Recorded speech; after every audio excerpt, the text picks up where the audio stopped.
इस बंदे का जो ख़र्चा हुआ 10 महीने जो इसने ट्रीटमेंट करवाए, ये 1 लाख से ऊपर के ख़र्चा कर चुका है और अभी तक इसकी वाइफ वो मुकम्मल सेहतमंद नहीं हुई है।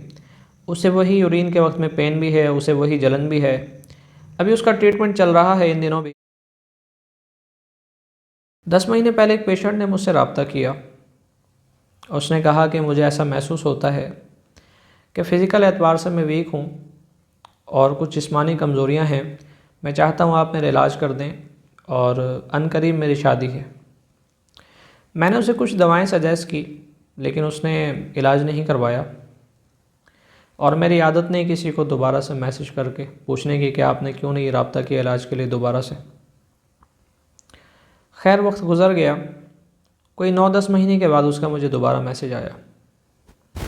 उसने कहा हकीम साहब वाइफ की तबीयत ख़राब है, उसे यूरिन करते वक्त पेन भी होता है और जलन भी होती है और इसे इन्फेक्शन हो चुका है और मैंने कई सारे इलाज करवाए हैं लेकिन वाइफ को फ़ायदा नहीं हो रहा।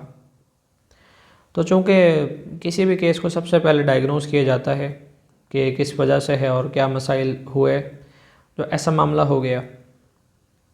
डायग्नोस करने के बाद इस बात का अंदाज़ा हुआ और उसने मुझे बताया कि मैंने शादी की रात एक स्प्रे इस्तेमाल किया था टाइम पीरियड को बेहतर करने के लिए और मैं ये समझता हूँ कि शायद उससे हुआ हो।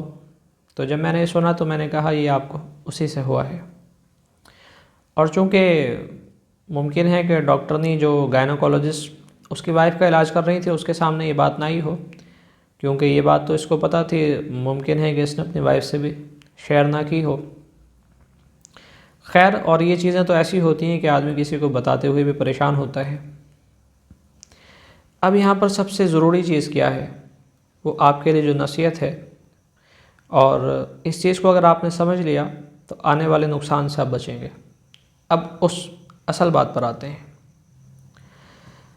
इस बंदे का जो ख़र्चा हुआ 10 महीने जो इसने ट्रीटमेंट करवाए, ये 1 लाख से ऊपर के ख़र्चा कर चुका है और अभी तक इसकी वाइफ वो मुकम्मल सेहतमंद नहीं हुई है। उसे वही यूरिन के वक्त में पेन भी है, उसे वही जलन भी है। अभी उसका ट्रीटमेंट चल रहा है इन दिनों भी। नौजवान लड़का है, जॉब भी कोई उसकी इतनी ज़्यादा नहीं है कि बहुत ज़्यादा अर्न करता हो। वाइफ की उम्र भी बहुत ज़्यादा कम है। तो अगर वो उस बात पर अमल कर लेता जो इलाज के लिए मैंने उससे कहा था, जो उसे अमाउंट मैंने बताया था, अमाउंट वो गालिबन शायद कोई 8-10 हज़ार रुपये का था, लेकिन उसने उस अमाउंट को सोचा कि ये बहुत ज़्यादा है और मैं इतना ज़्यादा अफोर्ड नहीं कर सकता, उस अमाउंट को बचाया। तो आप देखें उस अमाउंट को बचाने की वजह से सिर्फ एक गलती उसने की तो आगे उसको कितने सारे नुकसान भुगतना पड़े। यहाँ पर अहम बात यह है कि इस तरह के जितने भी स्टेरॉइड्स आते हैं, चाहे वो स्प्रे की शक्ल में हो, चाहे वो बबलगम की शक्ल में हो, चाहे वो किसी ऑयल की शक्ल में हो, चाहे वो किसी क्रीम की शक्ल में हो, किसी भी शक्ल में कोई भी चीज़ आपको अगर इस्तेमाल के लिए मिले तो आपने वो इस्तेमाल नहीं करनी। ये मामला पहली रात से मुताल्लिक नहीं है, ये तो आपकी मुस्तकिल ज़िंदगी का मामला है। तो एक नुकसान तो वो हुआ जो इस नौजवान को मैंने आपसे अर्ज़ किया। इसका दूसरा नुकसान घरेलू ज़िंदगी के अंदर होता है अगर शादी के रात आप इस तरह के कोई स्टेरॉइड्स वगैरह इस्तेमाल करते हैं। वो नुकसान क्या है वो अगली वीडियो में मैं आपको बताऊंगा, क्योंकि ये वीडियो पहले ही बहुत लंबी हो चुकी है। तो याद रखें कि शादी से पहले इलाज किसी तबीब से करवाएं, लेकिन तबीब वो होना चाहिए जिस पर आपको एतमाद हो।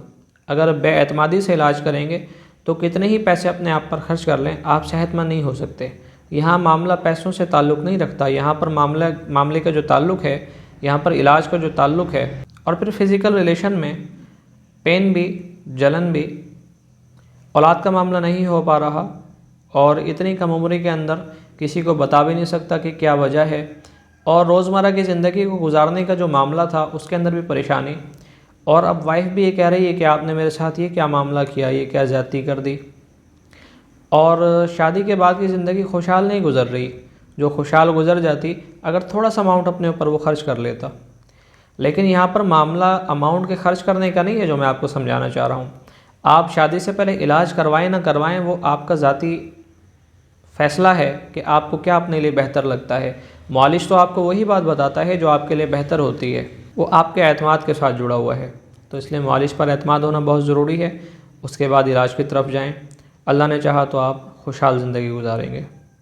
ये स्टोरी थी, इसमें आपके लिए नसीहत थी, आपके लिए खैर ख्वाही थी।